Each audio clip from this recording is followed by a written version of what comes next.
நினைத்ததை செய்யும் அளவும் என்னை கைவிட நற்செய்தி. கர்த்தர் நல்லவர், இக்கட்டு நாளிலே அரணான கோட்டை. நாகும் 1:7. கர்த்தர் நல்லவர். மனிதனின் உறவுகள் சூழ்நிலைக்கேற்ப மாறுகிறது, காலப்போக்கில் குறைந்து போகிறது. ஆனால் நம்முடைய ஆண்டவர் நல்லவரும் நன்மை செய்கிறவருமாய் இருக்கிறார். தமக்கு காத்திருக்கிறவர்களுக்கும் தம்மை தேடுகிற ஆத்மாவுக்கும் கர்த்தர் நல்லவராய் இருக்கிறார். ஆகினால் கர்த்தர் நல்லவர், அவர் கிருபை என்றும் உள்ளதென்று அவரை துதியுங்கள். இக்கட்டு நாளிலே அரணான கோட்டை. வாழ்க்கை எப்போதும் சுகமாக இருக்காது.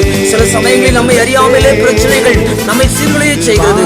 ஆனால் அந்நேரங்களில் சங்கீதம் 46:1 சங்கீதக்காரன் சொல்கிறது போல, தேவன் நமக்கு அடைக்கலமும் பலனும், ஆபத்து காலத்தில் அனுகூலமான துணையுமானவர், இக்கட்டு நாளிலே அரணான கோட்டையுமாயிருப்பார். உங்களை ஒன்றும் சேதப்படுத்தாது. வியாதிகள் வரலாம், துன்பங்கள் தொடரலாம், ஆனால் இவைகளால் உங்களை ஒன்றும் செய்ய முடியாது.